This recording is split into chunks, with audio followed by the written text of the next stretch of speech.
अभी तक हमने क्या पढ़ लिया। फर्स्ट चैप्टर चल रहा है आपका। फर्स्ट चैप्टर में सबसे पहले मैंने पूरा नंबर सिस्टम बताया, सारी संख्याओं के बारे में बताया। संख्याएं मतलब परमेय संख्या, अपरमेय संख्या, सारी संख्याएं बता दी मैंने, बताई थी ना।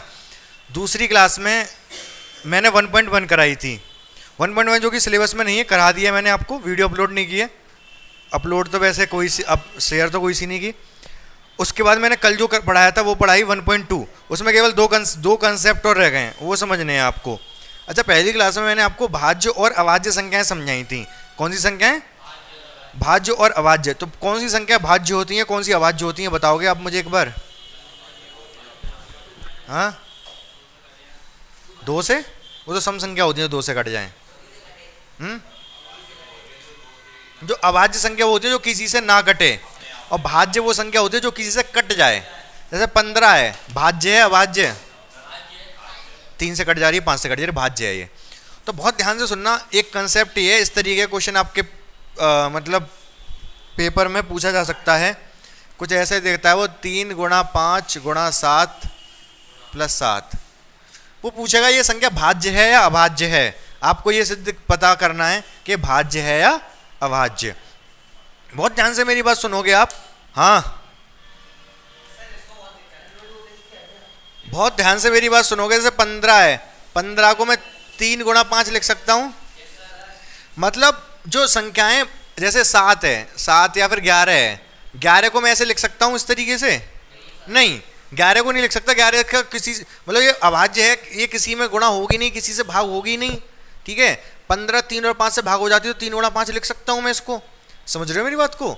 मतलब अगर किसी संख्या को 2 संख्याओं के गुणनफल के रूप में लिख दे रहे हैं तो संख्या वो भाज्य है।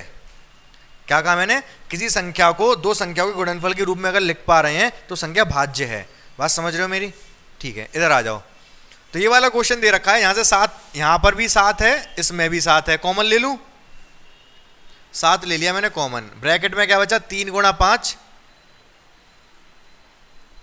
यहां से बचा 1। 7 3 पंजे 15 और 1 16। क्योंकि ये जो पूरी संख्या है ये 2 संख्याओं का गुणनफल है, मतलब ये संख्या 7 और 16 से भाग हो रही है, इसलिए अभाज्य है, सॉरी भाज्य है। समझ पाए? आएगा ही नहीं वो। अतः 3 गुणा 5 गुणा 7 प्लस 7 जो संख्या है 1,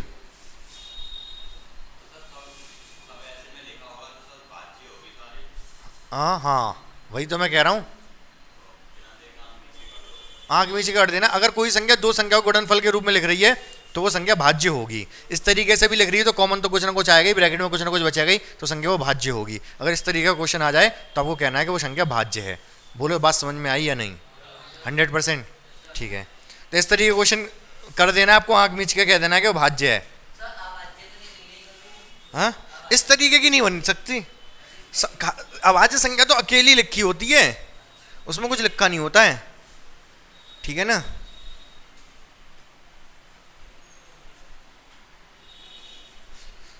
तो आगे अगर कॉमन आ रहा है तो वो, अगर कॉमन आ पा रहा है दोनों में से, तो संख्या कैसी बनेगी? भाज्य ही बनेगी। प्लस हो रहा हो तो नहीं। जैसे अगर मैं कोई 2 संख्या लिख दूं, 6 प्लस 7, ये जो संख्या आएगी ये भाज्य है अभाज्य? कॉमन नहीं आ रहा ना, कुछ जोड़ोगे तो 13 आएगा, और 13 अभाज्य होती है। ठीक है ना? लेकिन इस तरीके का पूछा नहीं जाएगा आपसे। आपको भाज्य अभाज्य पता है, कुल मिला के इतना काफ़ी है। अब जो अगला कंसेप्ट है उसको बहुत ध्यान से समझना पड़ेगा। बहुत ध्यान से सुनना मेरी बात को। मैं आपसे ये कह रहा हूँ, जैसे कोई संख्या मैंने लिख दी 2 4 5 0, इसके पीछे इस संख्या में पीछे 0 आ रहा है, साफ साफ दिख रहा है। ठीक है, अगर मैं लिखूं 4 गुणा 6 गुणा 25 गुणा 3, इसको जब सॉल्व करेंगे क्या इस संख्या के पीछे 0 आएगा? सॉल्व करने के बाद संख्या में पीछे 0 होगा? हाँ, बताओ बताओ जल्दी।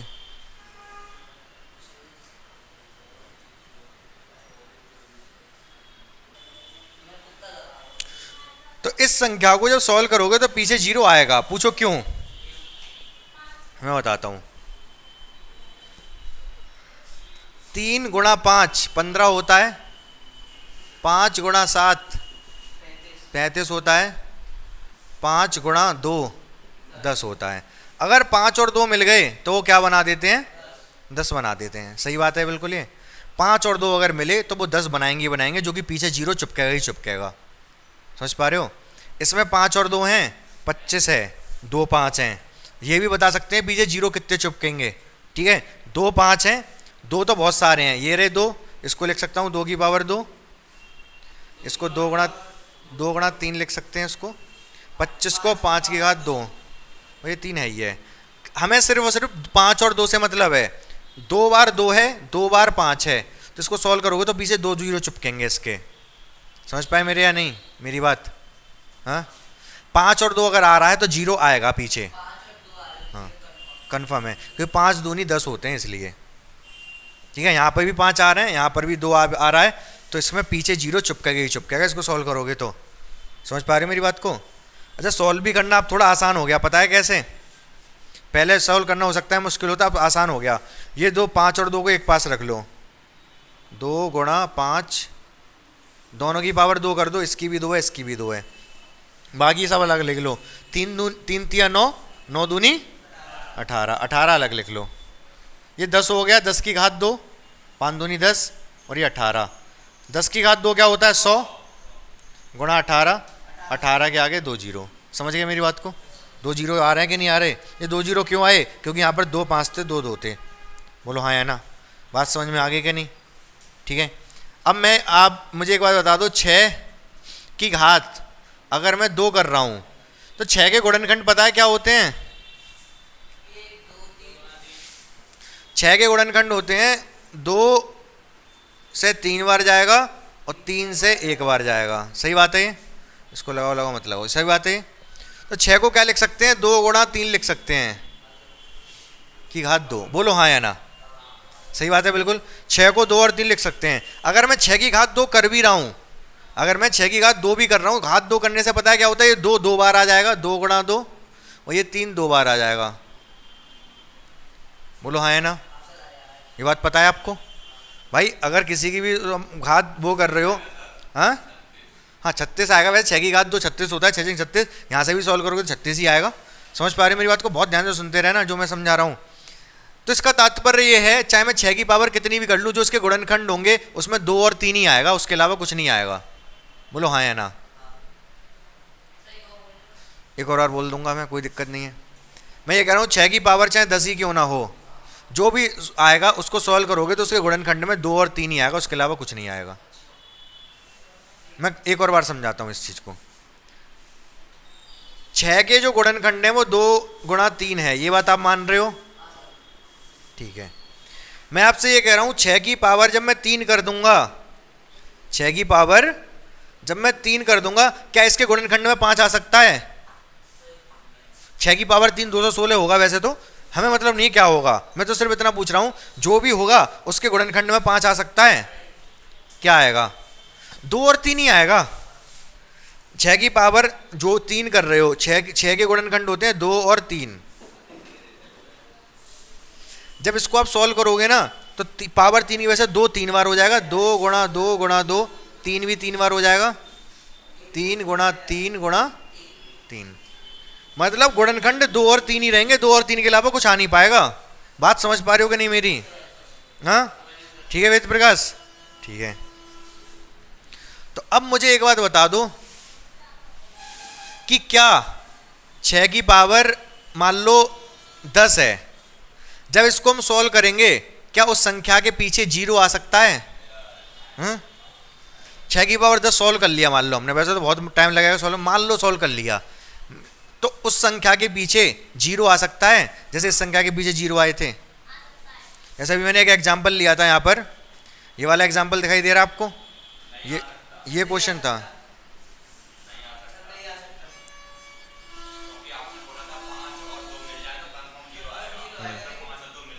बिल्कुल सही बात है इनकी।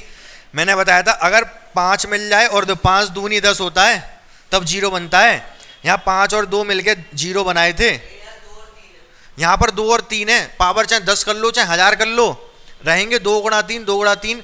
अगर आपने पावर 10 कर ली तो उससे होगा क्या, 2 गुणा 2 गुणा 2 गुणा 2 गुणा 2 10 बार आ जाएगा, और 3 गुणा 3 गुणा 3 10 बार आ जाएगा। 5 तो नहीं आया तो 0 नहीं आएगा पीछे, समझे कि नहीं? 5 नहीं आया तो 0 नहीं आएगा पीछे। 100% क्लियर है ये बात? ठीक है, तो बस यही सवाल है, एक यही कंसेप्ट है कि 6 की पावर अगर 10 नहीं वो n कहेगा पेपर में आपसे कि 6 की पावर अगर n है, क्या इस संख्या को हल करने पर इस जो संख्या आएगी उसके पीछे 0 होगा? नहीं होगा। क्यों नहीं होगा? क्योंकि 6 के गुणनखंड 2 और 3 होते हैं, जबकि 0 बनाने के लिए 2 और 5 की आवश्यकता होती है। समझ गए? लिख लोगे अपनी कॉपी पे। और आपको बस यही देखना है गुणनखंड क्या है। मान लो वो कहते 12 की पावर n, इस संख्या को सॉल्व करेंगे क्या गुणनखंड में 0 आ सकता है पीछे, मतलब सॉल्व करने पे 0 आ सकता है? 12 के गुणनखंड देख लो बस। 12 के गुणनखंड 2 से कितने बार जाएगा? 6 बार, फिर 2 से 3 बार, फिर 3 से 1 बार। तो 12 के गुणनखंड क्या है? 2 गुणा 2 गुणा 3। इसमें भी 2 और 5 नहीं आ रहा, 2 और 5 दोनों चीज आनी चाहिए। अगर मैं पूछूं 25 की पावर n, 25 की पावर n नहीं 10, क्या 25 की पावर 10 को सॉल्व करेंगे तो पीछे 0 होंगे इसमें? हैं?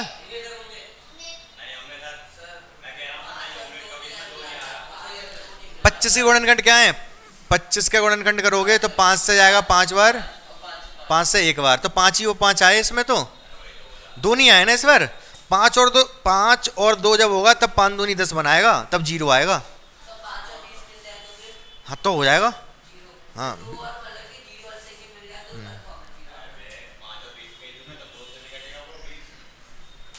समझ गए कि नहीं समझ गए? ये कंसेप्ट समझ में आया आपको? ज़्यादा मतलब वैसा कंसेप्ट नहीं है, बहुत मुश्किल चीज़ नहीं है, आसान सी चीज़ है, छोटा मोटा क्वेश्चन होता है, आता है नहीं भी आता है, ज़्यादा इंपॉर्टेंट नहीं है। हाँ समझ गए इस बात को 100% तरीके से आप? तो आपकी जो 1.2 एक्सरसाइज है ये आप पूरी कर सकते हो अपनी कॉपी से। एक सवाल और बताना है। तो बच्चों देखो 1.2 मैंने करा दिया आपको, 6th वाला क्वेश्चन कंसेप्ट अभी बताया मैंने, बाकी ये 5th वाले का कंसेप्ट भी वही बताया, बाकी कल बता चुका हूँ। बाकी ये जो 7th वाला क्वेश्चन है, इस तरीके के क्वेश्चन देख लो। एक तो ये क्वेश्चन बता रहा हूँ मैं, इसी के जैसे और भी बताऊंगा। पहले 7th वाला पढ़ लो, आप वीडियो पॉज करो और क्वेश्चन पढ़ लो। क्वेश्चन आपने बच्चों पढ़ लिया होगा, बहुत ध्यान से मेरी बात सुनना। 2 लोग हैं, एक सोनिया है एक रवि है, ठीक है? सोनिया ही है ना, सोनिया एक रवि। तो रवि क्या कर रहा है? सोनिया के पीछे चक्कर लगा रहा है, रवि सोनिया रवि के पीछे चक्कर लगा रही है। छोड़ो मैं बताता हूँ। सोनिया पूरा चक्कर लगाती है 18 मिनट में, और रवि पूरा चक्कर लगाता है 12 मिनट में। दोनों यहाँ से चलना शुरू किया दोनों ने। रवि 12 मिनट बाद यहाँ पहुँच चुका होगा, सोनिया 18 मिनट बाद आएगी यहाँ पर वापस लौट के। एक चक्कर 18 मिनट में लगा रही है ना, समझ रहे हो मेरी बात को? वो ये पूछ रहे हैं कि प्रारंभिक स्थान पर दोनों कब कितनी देर बाद मिलेंगे। बहुत ध्यान से मेरी बात सुनना। रवि लगा रहा है 12 मिनट में चक्कर, रवि 12 मिनट बाद वापस यहीं होगा, उसके बाद 24 मिनट बाद वापस यहीं होगा, 12 दूनी 24, उसके बाद 36 मिनट के बाद यहीं पे होगा, उसके बाद 48 मिनट के बाद यहीं पे होगा। समझ रहे मेरी बात को? सोनिया लगा रही है 18 मिनट में चक्कर, 18 मिनट बाद वो वापस यहीं होगी, 18 दूनी 36 मिनट बाद वापस यहीं होगी। क्वेश्चन तो यहीं खत्म हो गया। उसने ये पूछा है कि यहाँ प्रारंभिक बिंदु पर दोनों एक साथ कब होंगे। रवि भी होगा 36 मिनट बाद, सोनिया भी होगी 36 मिनट बाद इस प्रारंभिक बिंदु पे, तो 36 मिनट बाद दोनों प्रारंभिक बिंदु पे होंगे। मतलब ये जो मैंने बताया था आपको जब HCF एलसीएम समझाया, तो क्या निकाल रहा हूँ मैं? ये 12 और 18 का क्या निकाल रहा हूँ? मल्टीपल, कॉमन मल्टीपल ही तो है ये क्या है? मल्टीपल्स हैं। तो मैं क्या निकाल रहा हूं? लोएस्ट। बाकी तो आगे भी 18, 36, 54 और 54 के बाद 18, 54, 72 और यहां पर भी 48, 60, 72 मिनट बाद भी दोनों एक साथ होंगे वहीं पर। लेकिन वो पूछ रहा है सबसे पहले तो 36 मिनट बाद होंगे वहीं पर। तो ये मल्टीपल सी तो हैं, तो लीस्ट कॉमन मल्टीपल है ये, लोएस्ट कॉमन मल्टीपल। एलसीएम निकालना था वैसे इन दोनों सवालों का, इन दोनों संख्याओं का एलसीएम निकालना था, लेकिन हम समझ गए कि 36 मिनट बाद दोनों वहीं पर होंगे। तो कैसे करके दिखाएंगे? एलसीएम से करके दिखाएंगे। कोई हाँ क्या दिखा दूं?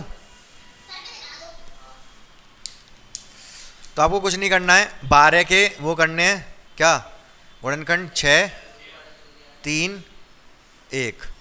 तो 12 क्या हो गया, 2 की पावर 2 और 3। 18 का क्या हो गया, 2 से 3 9 बार, 9 से 3 बार, 3 से 1 बार। तो 18 क्या हो गया, 2 गुणा 3 की पावर।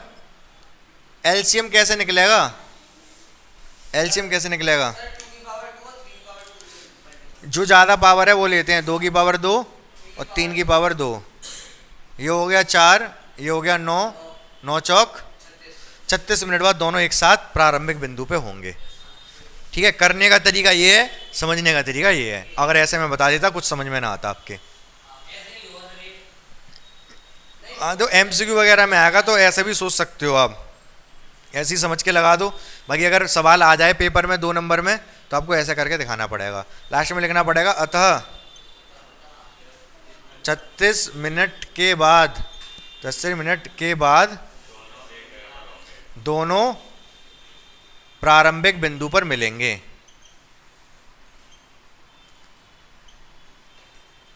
बिंदु पर मिलेंगे। समझ गए मेरी बात को? नोट करना चाहो तो नोट कर लो इसको, नहीं तो मैं एक और सवाल देता हूँ इसी तरीके का। एनसीईआरटी में तो नहीं है, थोड़े अलग में, अलग दूसरी बुक से मैं कुछ इसी तरीके के क्वेश्चन आपको प्रैक्टिस करा देता हूँ। एक क्वेश्चन से ज़्यादा कुछ नहीं हो पाएगा ना, तो कुछ 1.2 इसमें देखो, जो क्वेश्चन ज़्यादातर पूछे जाते हैं वो 1.2 से पूछे जाते हैं। फर्स्ट चैप्टर में है नहीं कुछ। एक तो ये एचसीएफ एलसीएम है, इसी से रिलेटेड जो मैंने कल और आज पढ़ाया। एक आगे क्वेश्चन आएगा कि सिद्ध कीजिए कि √3 एक अपरिमेय संख्या है, वो सीधे सीधे 6 नंबर का क्वेश्चन आता है। ठीक है, एक वो वाला क्वेश्चन सिखाना है, कल सिखाऊंगा जिसको कि मैं।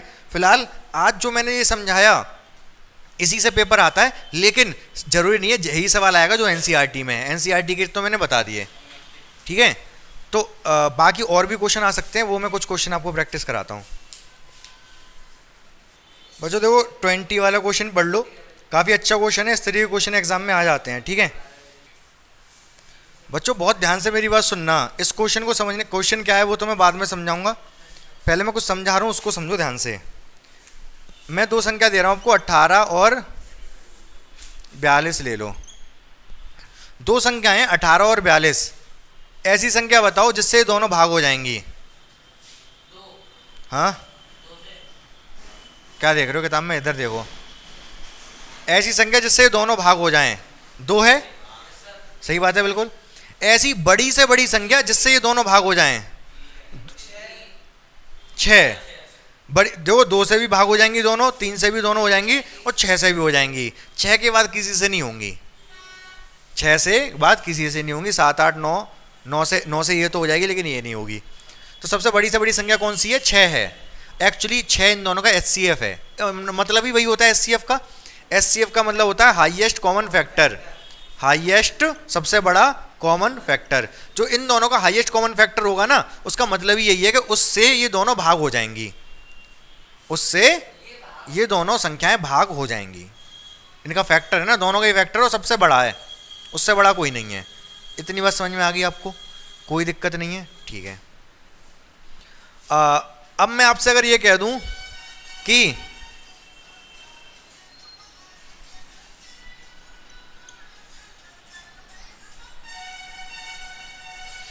ऐसी बड़ी से बड़ी संख्या बताइए, बहुत ध्यान से क्वेश्चन सुनना मेरा, ऐसी बड़ी से बड़ी संख्या बताइए जिससे 17 और 40 में भाग देने पर क्रम से शेषफल 1 और 2 प्राप्त हो। शेषफल कितना प्राप्त हो? अच्छा 1 2 नहीं, मैं संख्या 19 ले लो, 19 और 45 42 44 ले लो। क्वेश्चन दोबारा सुनना मेरा। ऐसी बड़ी से बड़ी संख्या ज्ञात कीजिए जिससे इसमें और इसमें भाग देने पर क्रम से शेषफल 1 और 2 प्राप्त हो। ठीक है, शेषफल मिल रहा है 1 और 2, शेषफल मिल रहा है, इसमें भाग देने पे शेषफल 1 मिल रहा है। अगर शेषफल 1 मिल रहा है इसका मतलब 18 पूरी डिवाइड हो जा रही होगी। अगर 19 में भाग देने पर शेषफल 1 मिल रहा है इसका मतलब 18 तो पूरी भाग हो जा रही होगी। और इसमें भाग देने पर अगर 2 शेषफल मिल रहा है इसका मतलब 42 तो पूरी भाग हो जा रही होगी। तो कुल मिला के क्वेश्चन ये बनेगा, ऐसी संख्या पता करो जिससे 18 और 42 से पूरा भाग हो जाए। मतलब 18 बैलेंस का एचसीएफ निकालना है, हाईएस्ट हाईएस्ट। कौन सा? अरे ये सेम ही बन गया ना, अब तो 6 ही आएगा आंसर। 18 बैलेंस तो वही 6 आएगा अब तो। समझ पाए मेरी बात को? नहीं, बुक में क्वेश्चन क्या दे रखा है, ऐसी बड़ी से बड़ी संख्या ज्ञात कीजिए, बड़ी से बड़ी, क्या कह रहा है, बड़ी से बड़ी, सुन लो ध्यान से, ऐसी बड़ी से बड़ी संख्या ज्ञात कीजिए जिससे 31 था और क्या था देखना, खो दिया, यही तो है, इसी का था। अरे यार, तो ध्यान से सुनो क्या कह रहा है, 31 और 99 में बड़ी से बड़ी संख्या जिससे 31 और 99 भाग देने पर शेषफल क्रम से 5 और 8 प्राप्त हो, 5 और 8, ठीक है। अगर 31 में भाग देने पर शेषफल 5 बच रहा है, इसका मतलब 26 तो पूरी पूरी भाग हो रही होगी। अगर 99 में भाग देने पर शेषफल 8 बच रहा है, इसका मतलब 99 माइनस 8 91 तो पूरी पूरी भाग हो रही होगी। 26 और 91 का क्या निकालना है, एचसीएफ निकालना है, 13 आ जाएगा। कैसे निकलेगा एचसीएफ इनका, वो सीधा सीधा दिख रहा है, 26 को कैसे 2 से भाग करोगे, 31 1, सॉरी 13,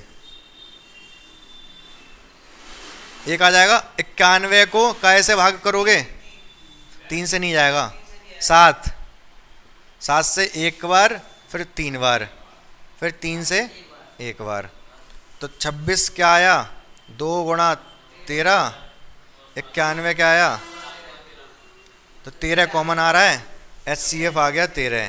तो वो सबसे बड़ी से बड़ी संख्या 13 है, जिससे इसमें और इसमें भाग देंगे तो शेषफल 5 और 8 प्राप्त होगा। क्या आप मेरी क्वेश्चन को समझ पाए? हाँ, क्वेश्चन समझ आया कि नहीं? 100%। तो ऐसे और भी क्वेश्चन है, मैं क्या करूँगा, सुन लो मेरी बात। अभी जो 1.3 एक्सरसाइज जो है एनसीईआरटी की, अरे 1.3 एक्सरसाइज है, उसमें कुछ क्वेश्चन और हैं, जैसे कि √3 का परिमेय संख्या सिद्ध करना है, वो करवा के एनसीईआरटी कंप्लीट हो जाएगी आपकी। एनसीईआरटी कुछ नहीं बचेगा। उसके बाद जैसे मैंने आज जो क्वेश्चन कराए, ऐसे कुछ क्वेश्चन और भी प्रैक्टिस करवाऊंगा चैप्टर खत्म होने के बाद, ठीक है। सिर्फ एनसीईआरटी नहीं करेंगे हम, और भी क्वेश्चन करेंगे केवल एनसीईआरटी से, क्योंकि फिर रटना हो जाता है, समझ नहीं पाते कंसेप्ट, ठीक है। तो थोड़े और भी क्वेश्चन प्रैक्टिस करके पूरा कंसेप्ट समझेंगे हम, ठीक है ना? ठीक है, लाइक शेयर और सब्सक्राइब कर देना भाई।